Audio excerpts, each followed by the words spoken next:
ever just want to get down on one knee and thank the hockey gods upstairs that Phil Forsberg is a Nashville Predator? Hey everybody, it's Jersey Guy. Hold my beer. Are you sure you want me here? Patrick, watch anybody? Is it maybe somewhere that we owe a massive debt to the hockey gods? Again and again and again. You're like a kid again, Johnny. Is happening? This is happening? This is happening? This isn't an ad for some dang cookie. I want a piece of that action. Well, you don't have to tell me twice. What do you have to tell me that is going to make me feel positive? And maybe the Titans won't let us down on Thursday. Preds, walk it off! Okay, on with Johnny's reaction video. Redemption take you home. Hey Preds Nation, Johnny here. Happy New Year to you all. You've just got me today to recap another mess from last night. I let Jersey Guy stay up and watch it and then stay up for New Year's, but he was exhausted. I'm getting exhausted, but he needed his rest. As for this hockey team, the Nashville Predators lose 5-3 to the Minnesota Wild Tuesday night inside the Xcel Energy Center in St. Paul, Minnesota. Let's be honest, if you go by the stats, the Preds gave themselves a chance to win this game. But such is this season through all of 2024. Thank God that year is done for this team in this season. They just fell short again. I was impressed, at least in shot total, after what I said they were lacking in the Winnipeg game, is that the Preds had 46 shots in this game. Double digits in every period. 19 alone in the third period.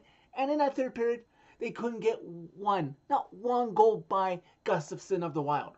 The Nashville Predators for this season, for the month of December, tie a franchise low way back. You'd have to go way back to find the other seasons that this happened, of getting just 4 wins. 4 wins! This isn't February. Through 38 games, or whatever you want to count, of being up until New Year's, this is statistically the worst Nashville Predators team through 26 seasons. I'm pretty sure it's 26 seasons. The only thing that you could say was worse than this was the 02-03 season, when the Preds finished New Year's Eve with 10 wins. And impressively, I went back to check, that December, they actually got 6 wins in a month. And that's more than this year. I told you all about a month ago that the Preds were not going to hit 15 wins before the end of 2024. And they're 4 short. I was right. Well, you know what? Seeing as the next big marker in the season will be the Four Nations tournament, I don't see the Preds getting anywhere close to 20 wins before there's a stoppage there. As for the game itself, Justus Annunen got the start in net, seeing as it was the second half of a back-to-back, and you can't really push Saros out there for both games. The 1-0 Minnesota goal by Marco Rossi, something he probably should have had, and hindsight being 2020, was a sign of what was to come for the Preds in this game. I'm not going to go through and dissect every goal. It's the day after. We're all still ticked about how this team is playing. But I will touch on something that will affect this team's roster over the next 2 games. Zachary Heroux. As a reminder, he does have a history of this in junior.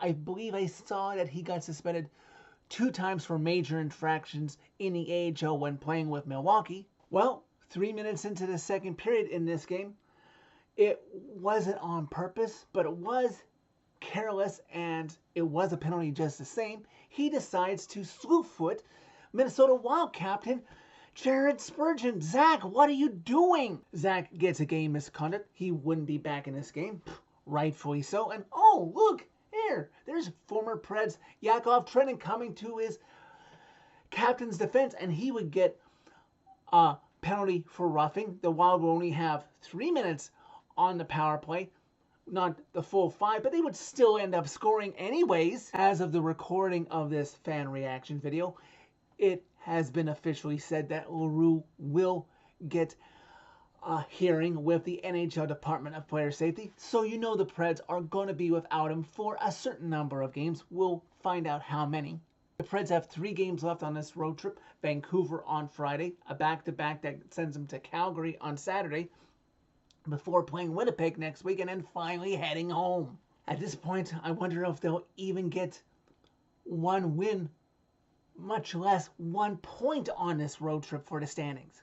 I know, there's still a large contingent in this fan base who are calling for Bruno's head, but New Year's Eve of the season, 38 games in, so far out of the playoffs, I don't know what good it will do to replace your coach at this time.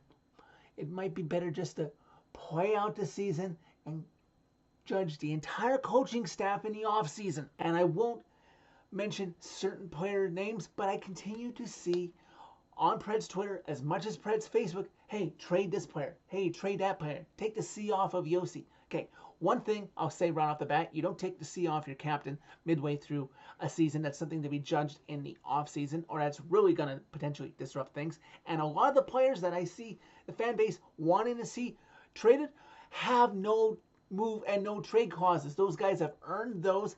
The only way that thing sort of happens is if the player comes to the front office and asks for a move, kind of like what Ryan McDonough did in the exit interviews last season that got him traded back to Tampa. What is going to have to happen is the players in the middle six, maybe the bottom six, Barry Trotz will have to consider trading that will garner him some draft capital in return so that he can continue to put his stamp on this team, get rid of anything left that shows that David Polo was GM, and move on officially with him in full managerial control moving forward in the second half of this season, in the offseason, into next year.